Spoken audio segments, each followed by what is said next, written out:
Hello, and thank you all for joining me today. My name's Jonathan Curtis, and I'm Head of Investments here at Skybound Wealth. And today we're going to touch on that subject that's been in the news, as I'm sure many of you have seen, and that's inflation.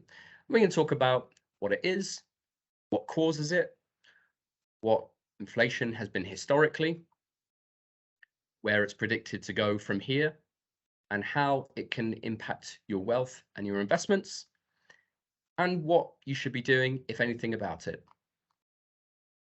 So let's start from the top and look at what inflation actually is. In a nutshell, inflation is simply a decline in your purchasing power. As inflation goes up, the value of your money and your wealth in real term, unfortunately, goes down. And inflation is measured, or usually measured at least, by something called CPI, which is the Consumer Price Index. And the CPI is the cost of a basket of imaginary goods, or an imaginary basket of goods, I should say. And that includes things like food, household items, bills, medical care costs, leisure spending, travel expenses, and so on. Inflation can also be measured by something known as the Wholesale Price Index, or WPI. And in the US, this is also called the Producer Price Index. And this is a measure of the changes in the production cost of goods. Now, whether CPI or WPI is used to measure inflation, inflation is always shown as a percentage over a given period. So you'll see things like inflation over the past 12 months is X%. What causes inflation, though? Now, many of you already know the answer to this, and that's simply rising prices and the cost of living going up. Now, what causes that, according to economic theory, is inflation occurring when the supply of money in society and in the economy outpaces economic growth. So, in other words, there's too much money chasing too few things to spend it on or invest in it. Now, central banks try to keep inflation under control by managing the supply of money and credit. And the way they usually do this is through something called monetary policy. Now, monetary policy can either be tight or loose. And recently, we've had many years of loose monetary policy. And what that means is interest rates have been kept low. And when interest rates are kept low, that encourages spending and it encourages investment. And the aim of loose monetary policy is to stimulate economic growth. Now, the opposite to that, tight monetary policy, is where interest rates are allowed to rise, and that obviously discourages spending and investment, and it puts the brakes on economic growth. Now, why would you want to do that, you might think? Well, you can have too much economic growth because when the economy is growing too fast, it can overheat, and that can lead to inflation.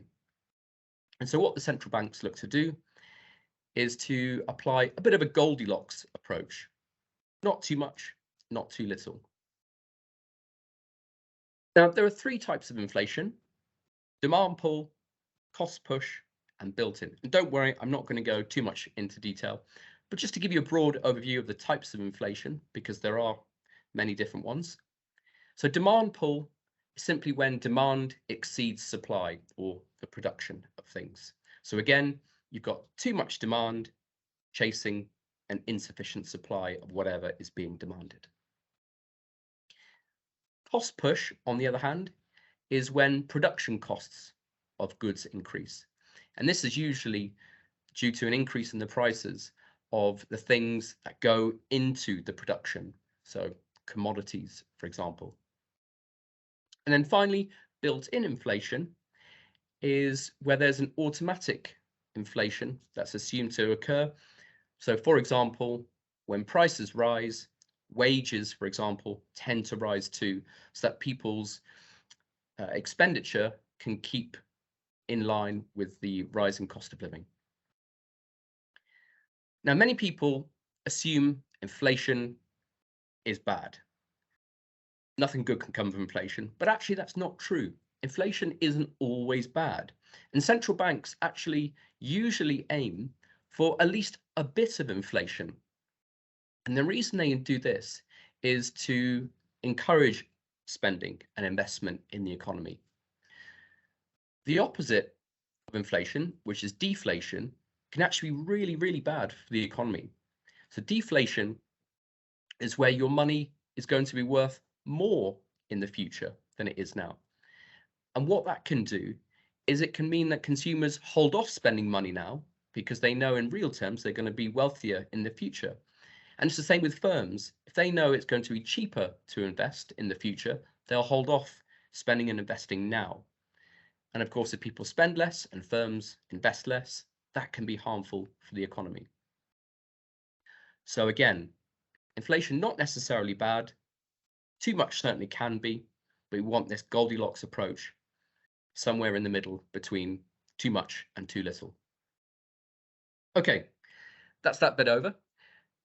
What about looking at the level of inflation historically? So for several years now, inflation has been targeted by central banks at around 2%. And that's actually bang on the global 10-year average. So central banks have on the whole done a very, very good job at keeping to that target. So 2% average inflation rate over 10 years. But actually, if you look back much, much further, inflation has been much, much higher. So the OECD, or the Organization for Economic Cooperation and Development, they produce figures on what inflation has been in the past, what it currently is now, and what they forecast it to be in the future. And if you look back at the data as far back as they provide, and that's all the way back to 1956, the global average annual inflation rate is 5.6%. So as you can see, quite a bit higher than the global 10-year average of around 2%. Now, a big part of that is because during the 70s and 80s, global average inflation was around 9.5%. Now, that's bad news, and it certainly was bad news for many economies in those decades. Now, in the 90s, inflation fell, but it was still around 5.5% per year. Again, much, much higher, nearly 3 times higher than the current 10-year average. Then at the turn of the millennium, the next 10 years saw inflation at around 2.75%. And then since 2010, as I said, inflation has hovered around 2%. So that's the context of what inflation has been historically. Let's look at what inflation is right now. And again, looking at the OECD figures, global inflation, as of the most recent figures, which is February 2022, is standing at 7.2%. Now, to put that into perspective, 12 months before that, the figure was 1.8%. And going a little bit before that, during the height of the pandemic, inflation fell to as low as 0.7%. So you can see inflation has certainly increased rapidly since the past 12 months and the past couple of years. But there is an argument to say that because inflation was so low and much, much lower than the 10-year average in recent years, partly due at least to the manipulations caused by economic programs to deal with the pandemic, where lockdowns, of course, as we all experienced ourselves, meant that whole industries and economies and companies shut down. People weren't spending, people weren't traveling, and inflation was really, really pushed down. And so, as I said, there is this argument that the inflation we're experiencing now, at least in part, could be the inflation that would have otherwise occurred had things been normal in the past 2 years, and it's now being lumped in with current year's inflation. Now, just looking at some regions of the world, so we're not just looking at the global perspective. So in the EU, and actually in much of the developed world, inflation is significantly lower than the global average of 7.2%. So, for example, in the Eurozone, inflation is currently around 5.9%. And again, looking back 12 months before that, it was just shy of 1%. In the UK, inflation is currently at about 5.5%. 12 months before that, 0.7%. In Switzerland, inflation's about 2.2%. So actually, not that far off the global 10-year average. And in Japan and China, inflation is actually less than 1%. And in Switzerland, Japan, and China, all three of those countries were actually experiencing deflation before the rises in inflation that they're now seeing. However, the largest economy in the world, the USA, is actually experiencing higher levels of inflation than the global average. So global average, again, 7.2%. In the USA, 7.9%. But again, 12 months before that, it was as low as 1.7%. So still lower than its 10-year average. So there's a whole bunch of figures that I've thrown at you. But the most important thing to ask really is, why is it currently so high? And there's no one answer to that. There's a myriad of factors that impact inflation. And as you'll see in just a moment, certainly a lot of things combined have all been pushing inflation up. Now, a lot of people might be thinking that inflation has been going up since the Russian invasion of Ukraine. And certainly that conflict hasn't helped matters, pushing energy prices up higher than they were already being pushed up before.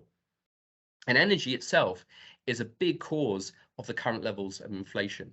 So energy prices surged as economies reopened up post-pandemic. And the supply frenzy has simply not been able to keep up with the demand. There's also a shortage of things that go into production. So one well-documented shortage is in microchips, which means that cars are struggling to be manufactured. But it's not just microchips, there's a whole host of things that are in short supply. Things like plastic, concrete, steel, and timber. All these essential raw ingredients that go into so much of the things we buy and use. Now, we live in a global society, there's a global economy, and goods and services, perhaps I should say just goods, need to be shipped around the world. And there have also been shipping bottlenecks caused by the fallout from restrictions caused by the pandemic. Also, there have been rising wages as companies have been struggling to re-recruit following lockdowns. There's also been a bit of climate impact as hurricanes in the Gulf of Mexico have disrupted oil supplies there. And in Brazil, they suffered the most severe drought in a century. And let's not forget, Brazil is one of the largest supplier of foodstuffs. So, for example, it's the biggest supplier of sugarcane in the world, and it's the biggest exporter of coffee. There have also been trade barriers. So there's an ongoing trade spat between the US and China. And of course, as many of us know, there are now barriers between the UK and the European Union following Brexit. And last, but certainly no means least, there's the impact of the unprecedented support that was dished out during the pandemic.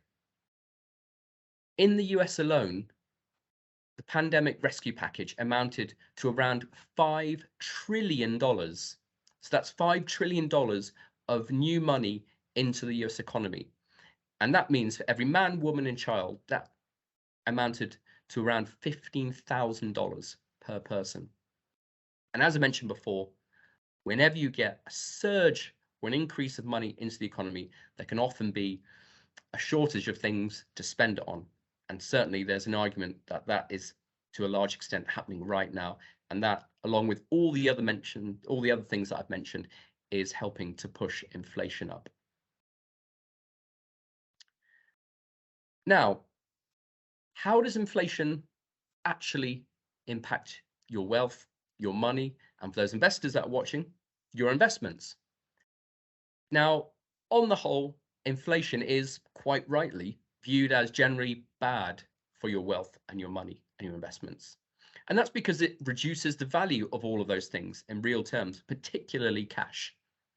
So, for example, $1 or pound or euro or franc, whatever currency you hold, if you had held that in 1990 and held it through to today, you would still have, in nominal terms, $1, pound or euro, etc., etc. But in real terms, that dollar would now only be worth around 42% of what it was worth in 1990 because of the erosion of the purchasing power of that money by inflation. Now, inflation can also have a negative indirect impact on investment assets. And that's because of the way central banks often deal with rising inflation, which is to put up interest rates. And rising interest rates, on the whole, tend to be bad for markets. So, for example, with the bond market, when interest rates rise, bonds tend to fall. Now, it can also work the other way.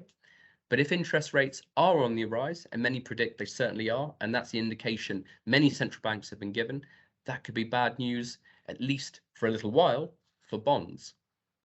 Interest rates can also be bad news for the stock market as well. And that's because as interest rates go up,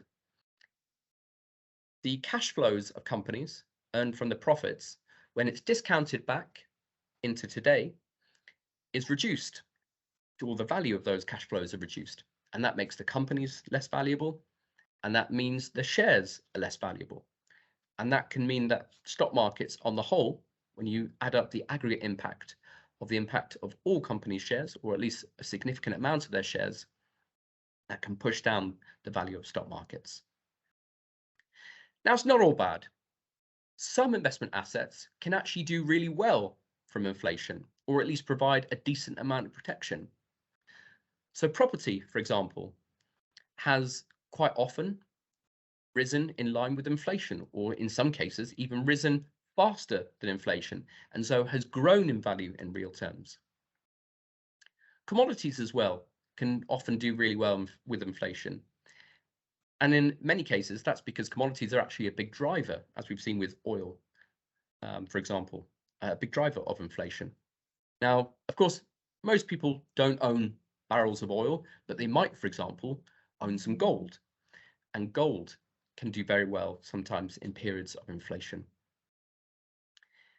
In the bond market, while fixed income bonds tend to do or can do poorly during periods of rapidly rising inflation, there are some types of bonds out there that are set and are designed so that they actually rise in line with inflation.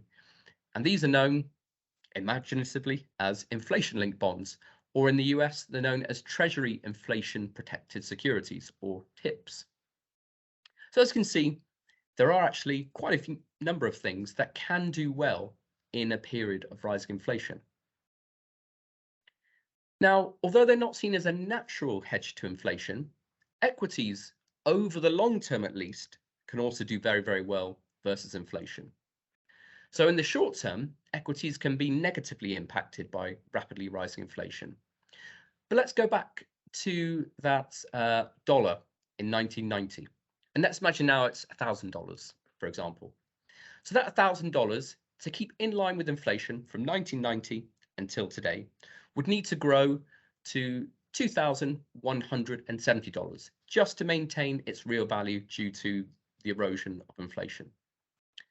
Whereas since 1990, the global stock market has actually grown to $966,000 from that initial $1,000. Now that's nominal terms. In real terms, that's around $450,000. Not quite as good as nearly $1 million, but obviously significantly better than the $2,170 that your cash would need to have grown to just to keep in line with inflation. Now, with the stock market, not all equities and stocks are created equal. Some tend to do better than others, of course.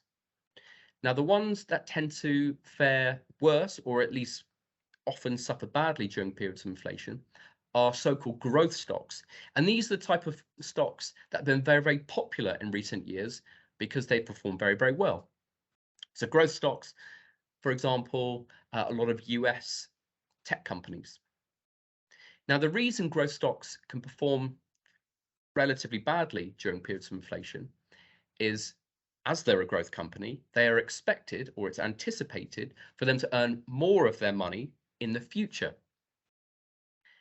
And with inflation, that money in the future is worth increasingly less than what it is now, depending on the level of inflation. And so that can really hurt the valuation of growth stocks. However, there are some companies that can do relatively well. Doesn't mean they'll be immune from inflation, but compared to everything else, they can hold up much better. One group of companies that can do relatively well during periods of inflation are so-called high quality companies. And these are ones whose profit margins are very, very large. And what that means is if inflation does erode their profits and cash flows, because it was already large in the first place, they can take a little bit of a hit and still be highly profitable despite all that. There are also another group of companies that are known as defensive companies. And defensive companies can include utility companies, healthcare companies, and what are known as consumer staples companies. And those are companies that are producers of food and drink and household goods, for example. And all of these things, so energy, healthcare, food, household items, these are things which you're unlikely to give up or spend less or significantly less on, whatever the economic outlook is. And so people are unlikely to stop heating their house or seeking out healthcare or buying food and drink just because inflation is going up. And so what that means is these companies, yes, they'll be impacted by the rising cost of things that go into produce their goods, but they are in a much better position to pass on the rising cost of the factors to their production onto consumers, so they can pass on that inflation. Now, we've talked about what inflation was historically, what it is. Let's look at what the outlook for inflation could be. And I say could be because ultimately no one really knows. But let's go back to the Organization for Economic Cooperation and Development, the OECD.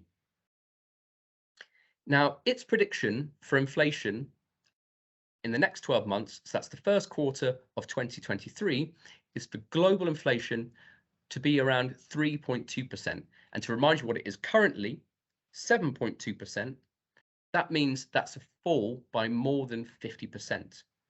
And that's echoed really wherever you look. So in the UK, inflation is currently 5.5% according to the OECD, and they predict it's going to fall to around 2.8%, or a fall by around half. In the US, where inflation is currently 7.9%, it's predicted to drop to 2.7% by Q1 2023. And that's a fall of around 2/3. In the Eurozone, where inflation is around 5.9%, it's predicted to fall below the 10-year average of 2% to 1.7%. And that's a fall by more than 70%. So while inflation currently is very high around the world, it won't always be that way, or it certainly may not be that way for much longer. Now, as I said, these are predictions, they're best guess forecasters, and ultimately they could be wrong. And they often are, and they're often revised upwards or downwards, depending on how things turn out. But certainly the forecast, as things stand, is for things not to be nearly as bad as they currently are. Now, there are, of course, differing predictions, and those can range from falling to inflation remaining stubbornly high, to those predictions that forecast inflation rising even more than it currently is. But ultimately, inflation, along with many other economic variables, are very, very difficult to predict. And as I said, no one really knows what inflation is going to do over the next 12 months, let alone the next 12 years. So just to wrap up, let's look at what what investors or people who are maybe thinking about investing can do about inflation. So if you're not currently invested, our recommendation for anything above what you would normally spend on day-to-day expenses and that you don't need to use in the medium term is to get that invested. So whatever you can invest for the long term, our recommendation is always to do so. And if you are currently invested, and I know some investors are currently worried about the current state of the markets, our recommendation is always to stay invested. And the reason for that, number one, no one really knows what's going to happen, as I've just said. And number two, investing has been shown to be one of the best ways, if not the best way, to protect your wealth from inflation over the short term. The other recommendation is really not to try to predict what inflation will actually do. Even governments and these huge multinational corporations and organizations get inflation predictions right. So what chance do we have at getting it right? Some of us might, but a lot of us, if we do try to predict it, could get it wrong. And if you're basing your investments on a prediction that turns out to be wrong, you could be doing more harm than simply not doing anything at all. And the other thing that I'd like to recommend, which I know a lot of people are doing, is to not go full throttle and get obsessed about one economic factor, whether that's inflation or interest rates, or even the outcome of the Ukraine crisis, for example, market booms and busts, economic rotation, all these sorts of things. Investments and investment markets are impacted and are driven by an almost countless number of things. It's not just what inflation is doing that drives them. In fact, the other things are having much more of an impact than inflation alone. So it's really important to keep a broad view on what's happening in the world and not just focusing on one little part of it. We also have to remember that in the future, we could potentially get deflation. Inflation, as with anything, doesn't just go in one direction. It can go up and it can come down. So we certainly wouldn't recommend in positioning your portfolio fully to counteract the impacts of potentially more or sustained rises in inflation. So really, to sum up, our recommendation is not to try to get so hung up on what inflation is doing. Certainly don't try to predict what it's doing, and stay focused on the long term. Certainly understand what investments can work well during periods of inflation, but also understand what investments perhaps can work well in other economic environments, and make sure in your portfolio, as they are in ours, you've always got different types of investments that can work well in different environments. So if inflation does remain stubbornly high or even rises further, we've got things in there like inflation-linked bonds, like gold, to help provide some protection or even benefit potentially from inflation.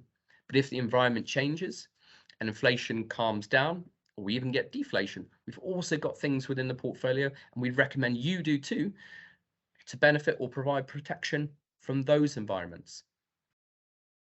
So ultimately, yes, inflation can be painful to your portfolios, but by keeping a broad overview on the world and on your portfolio, focusing on the long term, not trying to swing your portfolio around based on economic forecasts, which could ultimately prove to be wrong, and just staying disciplined with your well-diversified portfolio, focusing on the long term, we think most investors should do very, very well over the long term. And that's certainly what we're doing with our portfolios.